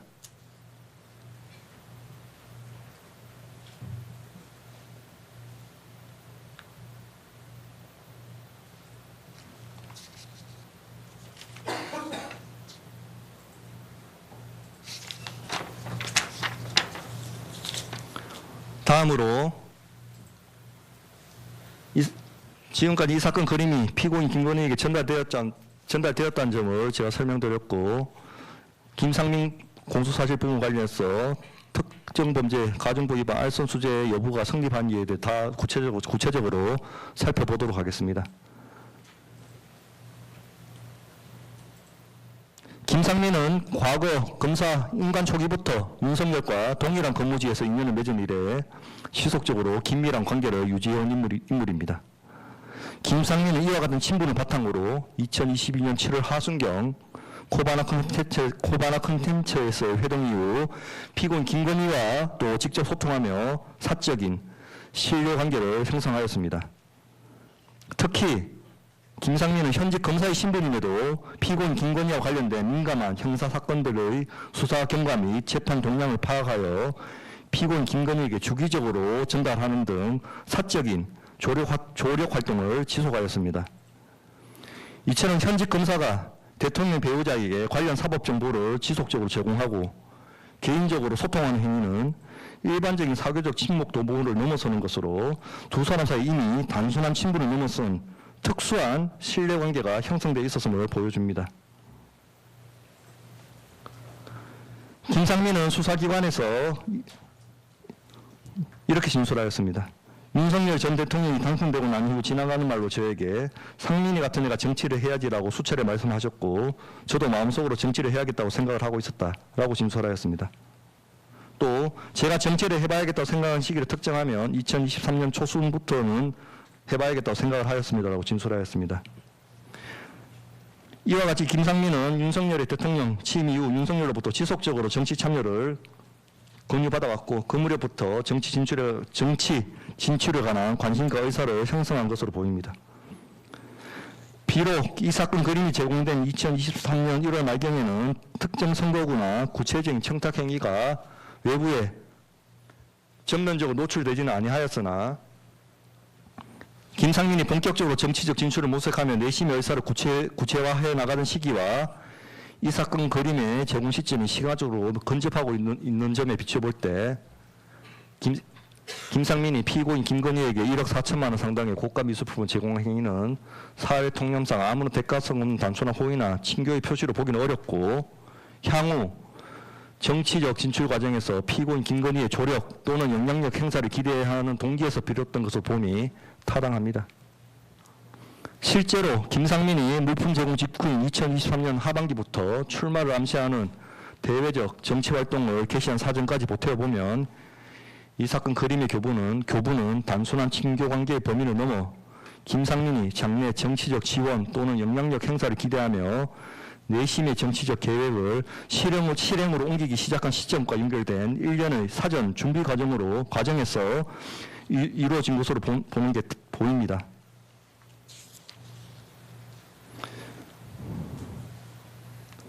피고인 김건희와 김상민의 친분 관계와 이 사건 그림의 가액, 수수 시점 등을 고려하면 피고인 김건희 역시 이 사건 그림이 김상민의 장래 정치적 행보에 있어서 피고인 자신의 조력과 영향력 행사를 기대하고 제공되는 알선 명목의 금품임을 수수 당시 인식하였던 것으로 보입니다. 당시 정치권 및 주변 관계자들인 국민의힘 국회의원 김용태, 국민의힘 비상대책위원이던 김경률, 국민의힘을 탈당하고 개혁신당에 합류했던 천하람 등의 구체적 진술에 의하면 김상민이 피고인과의 특수한 관계를 전제로 향후 공천 등 정치적 진출 과정에서 일정한 지원 또는 영향력을 기대하고 피고인 김건희가 김상민의 공천에 관여하고 있다는 이야기가 공통적으로 돌고 있었던 사정은 분명해 보입니다. 이러한 사정은 수수 당시 이미 형성되어 있던 김상민 인사 관련 기대와 이에 대한 피고인 김건희 인식이 이후 공천 국면에서 외부적으로 드러나는 것으로 볼 수 있습니다.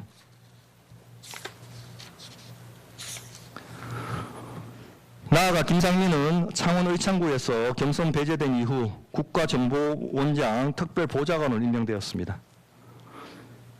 국가정보원장 특별보좌관직은 이 사건 그림 수수 당시에는 존재하지 않았던 직위로서 수수 당시 해당 직위에 대한 구체적인 청탁이 있었다고 볼 수는 없습니다.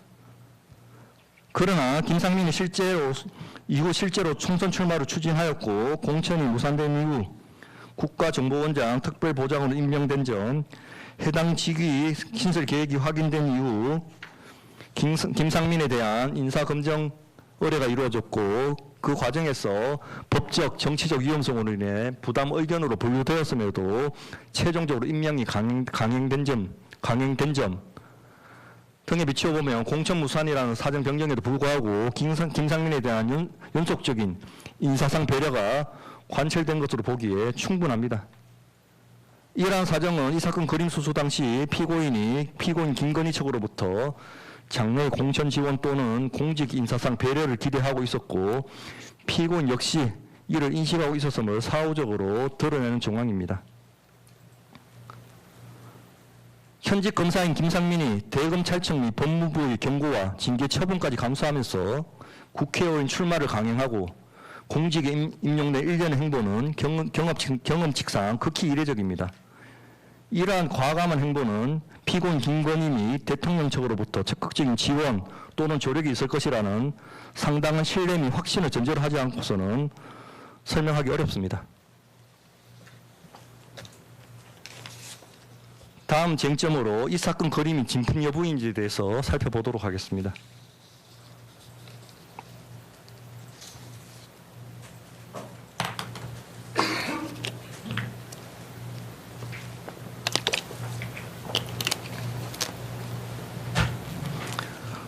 한국미술품 감정연구센터는 2022년부터 2025년까지 총 3회에 걸쳐 미술계 최고 권위자들을 포함해서 중복되지 않는 범위에서 총 11명 정도의 감정위원이 이 사건 그림 실물을 직접 감정하였고 복수의 전문가에 의한 반복 감정에서 일관되게 진품 감정을 유지하였습니다. 반면 한국화랑협회는 참여위원회 수가 상대적으로 적고 재감정 시 별도의 감정서를 발급하지 않고 구두로 통보하는 관행에 따라 처리하다가 사후적으로 소견서를 작성하였습니다. 한국미술품 감정연구센터는 안목 감정뿐만 아니라 UV 및 고배열 현미경 촬영 등 과학 감정과 자료 감정을 병행하였고 서명의 이우한 80년대 서명과의 이 사건 그림의 서명과 서명이 이우한의 80년대 서명과 유사성, 바닥 색상의 색채 범위 부합, 측면 모서의 산화 정도, 캠퍼스 측면 마모 상태 등 여러 다각적이고 체계적인 분석을 거쳐 이상 소견 엽성을 확인하였습니다. 한국미술품 감정센터의 감정위원 김상균의 진술은 매우 구체적이고 일관되며 그 진술 내용은 감정서 소견의 기재와 부합합니다. 따라서 한국화랑협회 위장 판정 근거는 판결문에 제시한 바와 같이 그 증명이 부족하거나 결론을 단정하기 어려운 한계가 있는 반면에 한국미술품 감정연구센터의 진품 감정 결과는 전문위원단의 엄격한 실물 감정과 과학적, 체계적 분석 틀을 거쳐 도출된 것으로 충분히 신빙할 수 있으므로 이 사건 그림은 진품으로 봄이 타당합니다. 마지막으로 이 사건 그림의 가액에 관해서 살펴보도록 하겠습니다.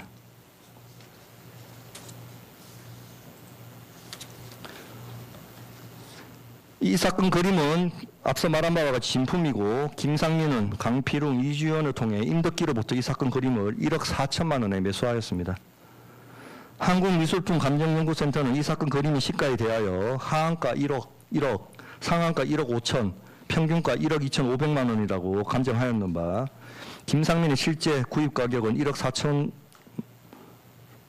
원으로 이 감정기관이 산정한 시가 범위 내에 있습니다. 이우한 작가는 대한민국을 대표하는 작가로서 그 작품의 가격이 일반적으로 최소 수천만 원에서 높게는 수십억 원에 이르는 바 1억 4천이라는 이 사건 그림의 거래 가격은 작가 작품의 일반적인 가격 수준에 비추어 이례적으로 볼 수는 없습니다. 이재환은 대만 경배에서 이 사건 그림을 2,863만 원에 낙찰받은 후 임덕기에게 9천만 원에 판매하였습니다. 임덕기는 이 사건 그림에 대해서 한국미술품 감정연구센터로부터 진품 감정을 받았습니다. 그로 인해 이 사건 그림의 가치가 상승하여 최종적으로 김상민에게 1억 4천만 원이 매도된 것입니다. 이처럼 이 사건 그림에 대하여 진품 감정서가 발행된 이후 국내 미술시장에서 정상적인 거래 과정을 거쳐 가격이 형성된 것인 바 그 거래 가격이 정상적으로 볼 수는 없습니다. 이 사건 그림의 거래 과정에서 이재환, 임덕기, 강필웅, 이주연, 김상민 등 관련자들 모두가 이 사건 그림을 진품으로 인식하고 거래하였습니다. 김상민 역시 이 사건 그림을 진품 감정서와 함께 피고인 김건희에게 제공하였습니다. 이 사건 그림이 대만 경매에서 비교적 낮은 가격에 낙찰된 것은 해당 대만 경매사가 생긴 지 얼마 되지 않은 신생 경매사로 이 사건 그림에 대하여 충분한 정보를 가지고 있지 않았고 경매사 스스로 진위 여부를 보증하지 않는 조건으로 경매가 진행하였기 때문으로 보입니다. 따라서 이 사건 그림도 이 사건 그림이 1억 4천만 원의 부분도 모두 인정이 됩니다. 그래서 결과적으로 김상민에 대한 이우한 화백 그림 1억 4천만 수수 부분도 모두 유죄로 인정됩니다.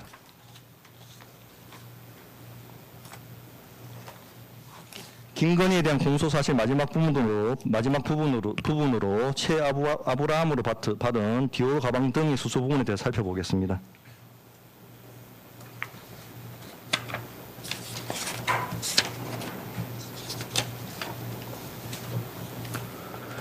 피고인 김건희와 최 아브라함은 기존에 아무런 사적 연고가 없는 사이였습니다. 최 아브라함은 2022년 1월 28일 피고인 김건희에게 카카오톡 메시지를 통해 일방적으로 접근하여 유대감을 형성하려 시도하였고, 대통령 취임식 및 외빈 만찬 초청을 집요하게 요구하여 관철시켰습니다. 이후 최 아브라함은 2022년 6월부터 9월까지 불과 약 3개월이라는 짧은 기간 동안 총 4회에 걸쳐 합계 시가 530만 원 상당의 고가 물품 및 주류 서적을 일방적으로 교부하였습니다. 이와 같이 당사자 사이에 대등하게 선물을 주고받는 신분관계가 존재하지 아니하는 상황에서 짧은 기간 내 고가의 물품이 반복적 일방적으로 교부된 점, 특히 고가의 가방 및 화장품과 같은 물건이 포함된 점, 이러한 점을 비추어보면 이 금품의 제공을 단순히 사교적 친분관계에 따른 호의적 선물로 보기는 어렵습니다. 최 아브라함은 금품 수수를 전후하여 피고인 김건희에게 요구한 사안들은 모두 대통령의 고유 권한이거나 실질적인 지휘, 감독권이 미치는 대통령실 내부 운영 업무와 밀접한 관련이 있습니다.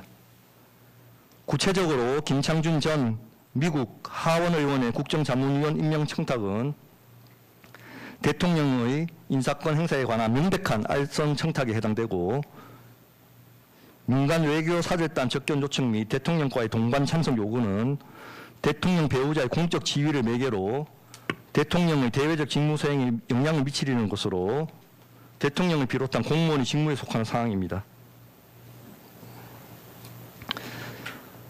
피고인 및 대통령실 참모진 대상 특강 요청도 하였는데, 이는 단순히 개인 강의가 아니라 국정 운영 방향 영향을 미치려는 목적에서 이루어진 것으로 대통령실 내부의 일정 및 행사 운영에 관한 사항인 점, 관저의 운영 및 공간 활용이 대통령실의 의정, 경호 체계하에 이루어진다는 점에서 관저 내 미술작품 비치가 오로지 사적 업무라고 보기는 어려운 점, 이러한 점 여러 가지 사정을 고려해보면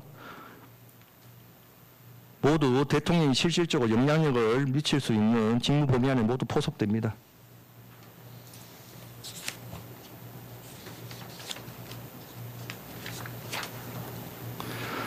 또한 최 아브라함은 선물 교부 시마다 그 전으로 구체적인 청탁을 반복하였습니다.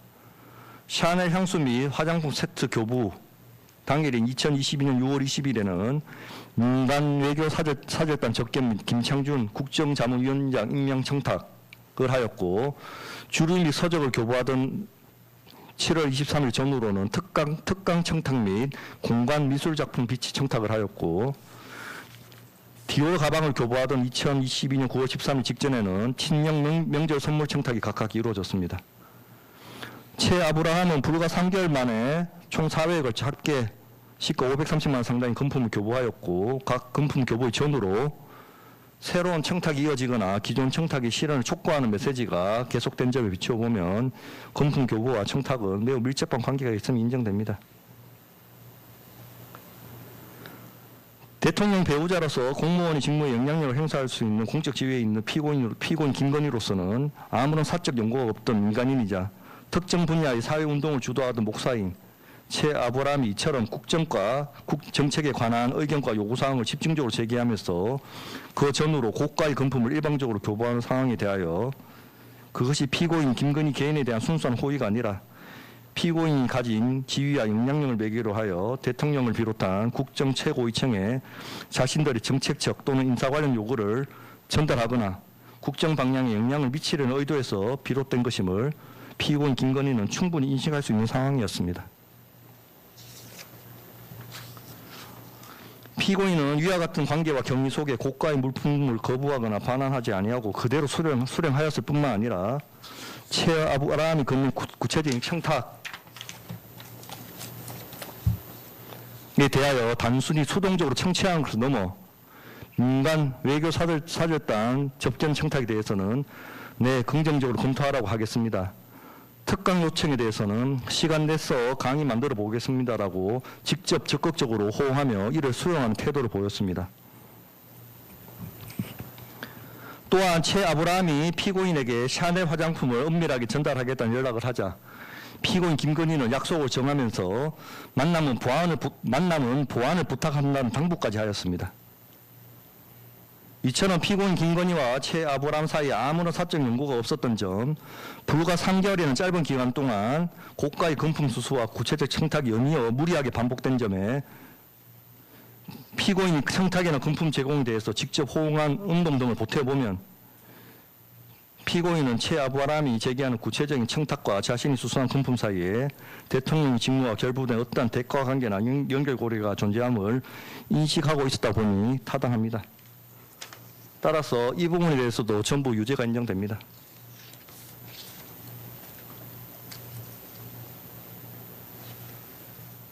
다음으로 피고인 서성빈의 주장에 대해 살펴보겠습니다.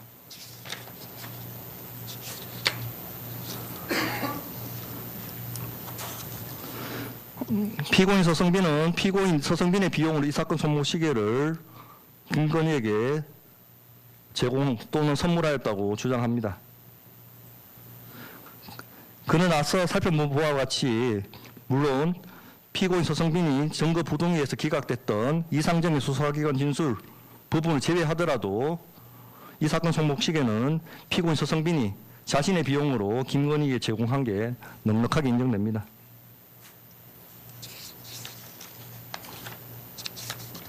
청탁금지법 8조 5항의 위반 여부에 대해 살펴보겠습니다.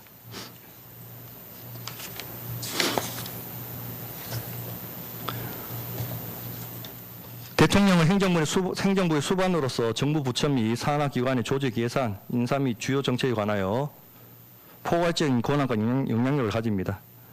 대통령 경호처는 대통령 등의 경호를 담당하는 행정기관으로서 대통령의 지휘 감독 체계 아래 있고 과학경비 체계 구축 및 로봇계획 같은 첨단 경호 장비 도입 여부는 대통령 경호처의 주요 정책적 사항에 해당합니다. 실제로 대통령 경호처의 로봇기 시범 운영 및 관련 TF 추진 현황은 경호처장을 통하여 대통령에게 보고가 되었고 대통령 역시 이에 관심을 표명한 사실이 인정됩니다. 고스트 로보틱 테크놀로지는 2022년 2월경부터 경호처, 방위사업청 등 정부기관을 상대로 로봇계 활용 방안을 적극적으로 홍보하였고 대통령 경호처와 사이에 로봇계 도입과 관련한 논의를 하였습니다. 이후 구매 방식이 아닌 임대 방식으로 논의가 선회되긴 하였으나 관련 협의는 계속 진행되었습니다. 피고인 서성빈은 이와 같은 상황에서 백형과 친분을 형성한 후 2021년 7월 내지 8월경 고스트 로보틱스 테크놀로지와 총판계약을 체결하였습니다. 이후 피고인 서성빈은 총판계약 체결 직후인 8월 26일경 이 사건 송모 시기에 구매를 진행하여 9월 8일 김건희에게 이를 제공하였고 경호처와 임대차 계약은 그로부터 11일 후에 불과 11일 후인 9월 19일에 체결되었습니다. 이 사건 손목 시계는 시가 3,990만 원에 이르는 고가의 물품입니다. 피고인 서성빈과 김건희 사이의 관계, 로봇계 사업의 진행 경과, 총판계약 체결 이후 손목 시계 제공, 대통령 경호처와 임대차 계약의 체결로 이어지는 일련의 경위 등에 비추어보면 피고인 서성빈은 대통령 배우자인 김건희에게 위와 같은 고가의 물품을 제공한 행위는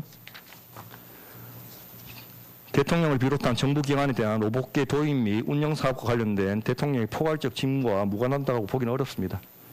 따라서 피고인 서성빈이 김건희에게 이 사건 송목 시기를 제공한 행위는 대통령의 포괄적 직무와 관련하여 수수 금지 금품 등을 제공한 경우에 해당되기 때문에 서성빈에 대해서도 유죄가 인정됩니다.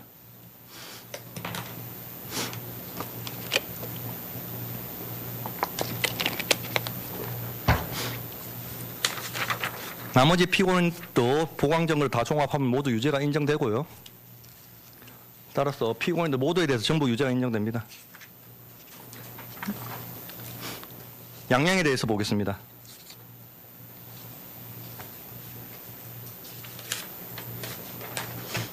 먼저 피고인 김건희에 대해서 말씀드리겠습니다.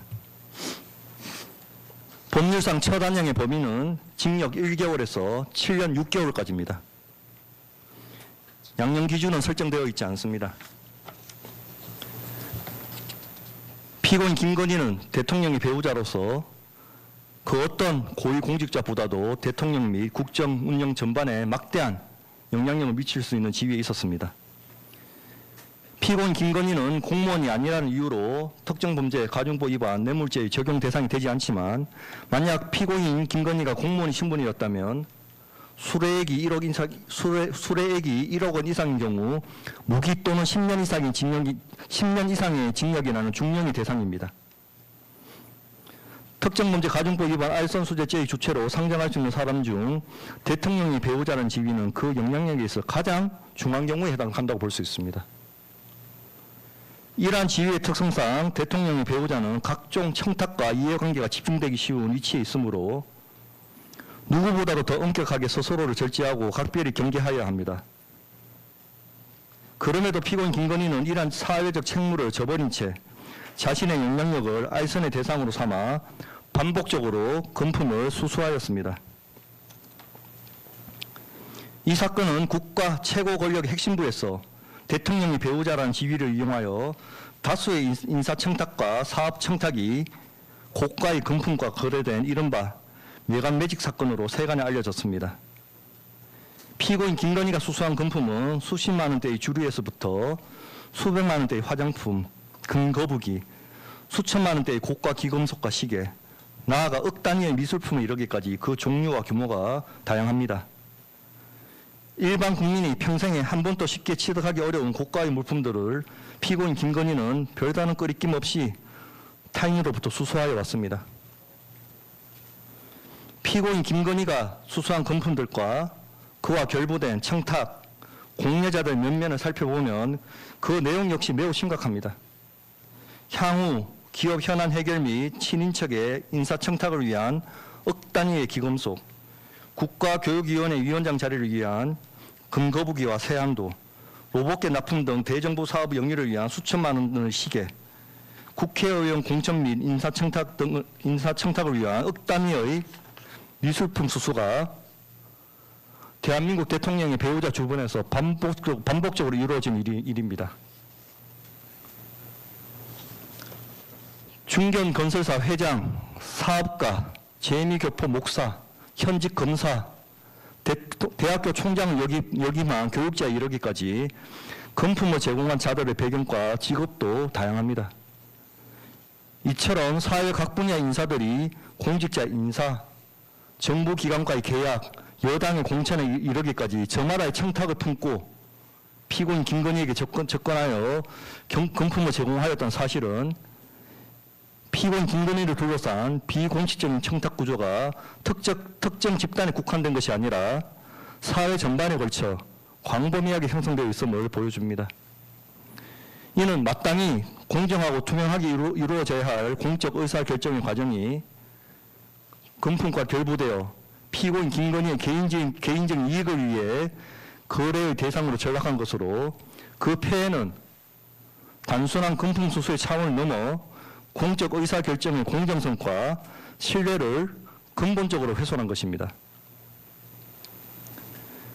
피고인 김건희는 이 사건이 사회적으로 문제가 되고 수사가 본격화되자 일부 금품에 대하여 뒤늦게 빌려준 것에 감사하다는 변명과 함께 반환하거나 스스로 구매한 것이라고 주장하며 책임을 회피하여 왔습니다. 그러나 수천만 원에서 억 단위에 이르는 고가의 금품을 수수하면서도 이를 단순히 구매 대행이나 일시적 차용으로 포장하려 한 것은 피고인 김건희가 자신의 행위의 위법성을 충분히 인식하면서도 이를 은폐하려 하였음을 보여주는 것입니다. 특히 방크리프 앤 앞의 목걸이와 관련하여 피고인 김건희는 수사가 본격화되자 진품을 공여자에게 반환하였는데 동일한 모델의 가품이 특별검사의 압수수색 과정에서 피고인 오빠의 장모 주거지에서 은닉된 채 발견되었습니다. 이는 피고인 김건희가 수사를 의식하면서 범행의 흔적을 은폐하려 하였음을 여실히 드러내는 것으로 범행 후의 정황도 매우 좋지 않습니다. 피고인 김건희는 이 법정에서 또 일부 금품의 수수 사실 자체는 인정하면서도 알선 명목으로 받은 것이 아니라는 취지로 일관되게 부인하여 왔습니다. 그러나 이는 법적 책임을 회피하기 위한 변명에 불과합니다. 금품을 제공한 자들이 저마다 청탁을 품고 접근하였으니 수사와 재판 과정에서 명백히 드러났음에도 피고인 김건희는 자신의 행위를 정당화하려 하였습니다. 이 법정에서 피고인 김건희로부터 진정한 반성의 모습을 확인하기는 어려웠습니다. 이 사건으로 인하여 공직의 공정성에 대한 국민의 신뢰가 심각하게 훼손되었고 사회적 갈등과 논란이 장기간 지속되었습니다. 피고인 김건희는 영부인이라는 지위가 요구하는 사회적 책무를 외면한 채 그 지위를 그저 사적 이익 추구의 수단으로 활용하였다는 점에서 그 죄책이 더욱 무겁고 피고인에게 이에 상응하는 책임을 묻지 않을 수 없습니다. 피고인 이 사건 기금속을 이봉관에게 반환한 점, 2026년 5월 12일 이봉관을 피공탁자로 그래프 귀걸이 상당 금액인 2,210만 원을 공탁한 점, 2026년 5월 11일 서성빈에게 이 사건 손목 시계에 대금 명목으로 2,870여만 원을 이체한 점이 있긴 합니다.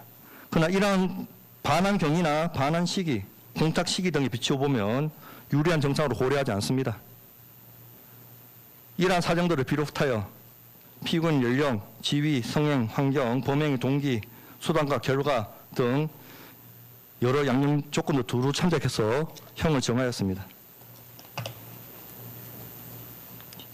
피고인 이봉관에 대한 양형에 대해 설명하겠습니다. 법률상 첫 한형의 범위는 특검법상 필요적 감경 사유가 있어서 징역 1개월에서 1년 6개월 사이입니다. 양형 기준은 설정되어 있지 않습니다. 피고인은 자신이 대표이사로 있는 서희건설의 법인 자금을 접대비 명목으로 허위 회계 처리한 후 이를 유용하여 고가인 2,210만 원 상당 이 사건 귀걸이를 구매하여 대통령이 배우자에게 교부하였습니다. 이는 최고의 권력의 핵심과 연결된 친분을 매개로 기업의 사적 이익을 도모하거나 친인척에 대한 조력을 얻으려 한 부정한 동기에서 비롯된 것으로 우리 사회가 추구하는 공정성과 청렴성에 미치는 부정적 파급 효과와 위험성이 대단히 크고 그 죄책이 무겁습니다. 특히 피고인은 대통령 당선 직후 시점부터 취임 이후에 이르기까지 지속적 반복적으로 고가의 기금속을 교부해 왔는 바 비록 대통령 취임 이전의 행위들이 이 부분 공소사실에 직접 포함되지는 않았다 하더라도 이러한 전반적인 교부의 경위와 범행 형태에 비춰볼 때 비난 가능성이 큽니다. 나아가 주주와 회사 전체에 대한 성관주의 의무를 부담하는 자가 법인 자금을 사적 청탁의 수단으로 유용하여 기업의 공정한 경영 윤리를 저해하였다는 점에서도 그러합니다. 다만 피고인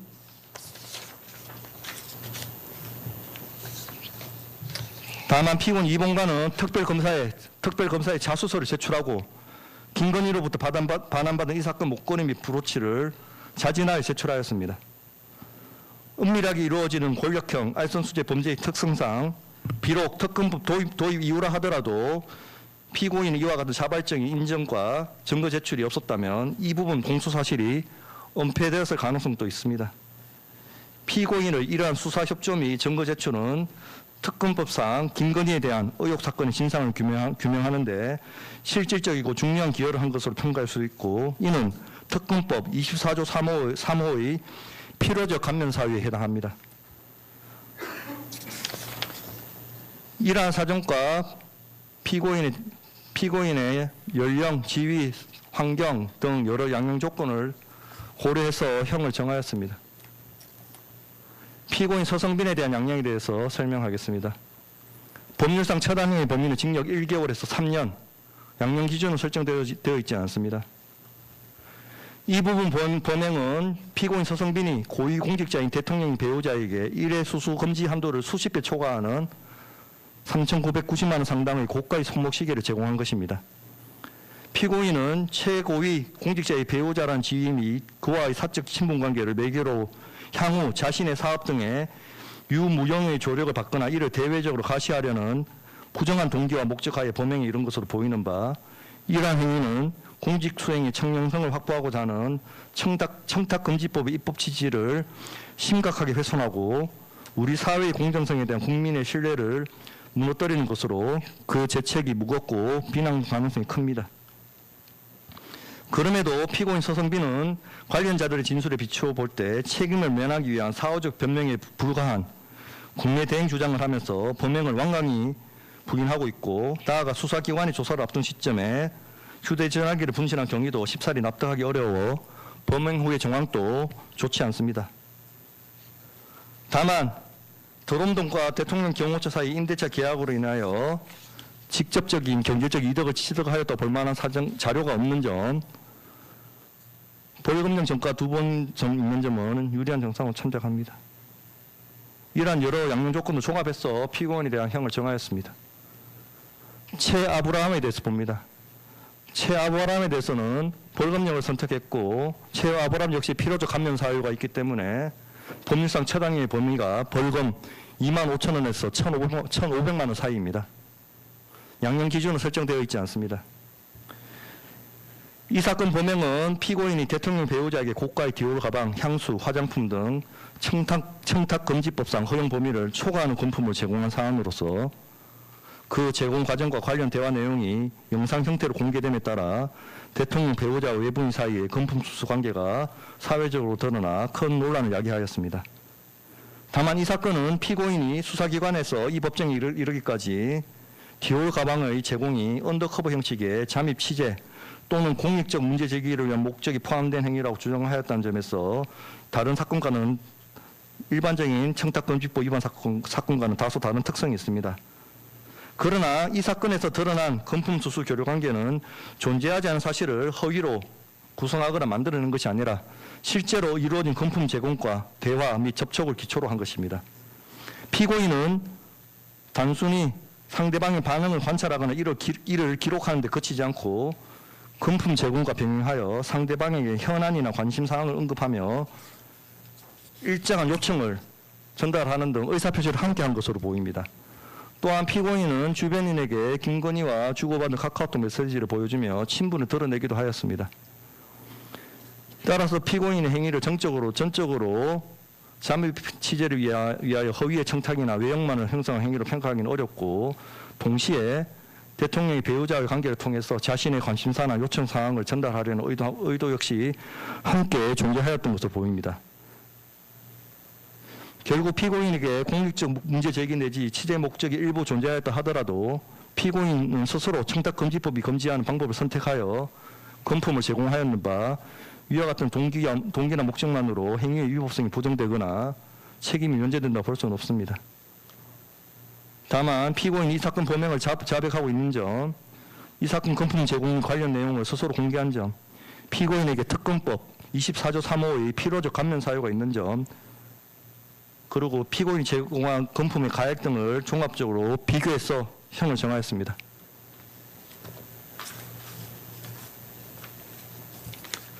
자, 판결 선고하겠습니다. 피고인 모두 일어나십시오.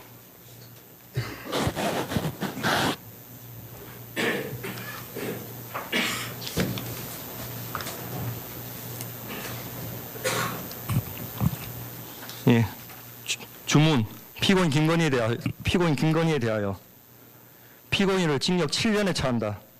압수된 이우환 작가 프롬포인트 그림 1점, 바쉐론 콘스탄틴 시계 빈박스 1개, 금거북이 보관압 1개, 다이아 목걸이 반클리프네 아펠 1개, 브로치 티파니 1개, 디올 파우치 1개를 각 몰수한다. 피고인으로부터 6,480만 원을 추징한다. 위 추징에 상당한 금액의 간압을 명한다. 피고인 이봉관에 대하여 피고인을 징역 1년에 처한다. 다만 이 판결 확정일부터 2년간 위형의 집행을 유예한다. 피고인 서성빈에 대하여 피고인을 징역 10개월에 처한다. 다만 이 판결 확정일부터 2년간 위형의 집행을 유예한다. 피고인 최 아브라함에 대하여 피고인을 벌금 800만 원에 처한다. 피고인이 위 벌금을 납입하지 아니하는 경우 10만 원을 1위로 환산한 기간 피고인은 노역장에 유치한다. 위 벌금에 상당한 금액의 간압을 명한다. 피고인들 모두에 대해서 이 판결에 불복하려면 오늘부터 7일 이내에 서울고등법원에 항소를 제기할 수 있고 항소장은 이 법원에 제출하시면 됩니다. 피고인 김건희의 경우 지금 수감되어 있기 때문에 수감시설에 장에게 제출하셔도 됩니다.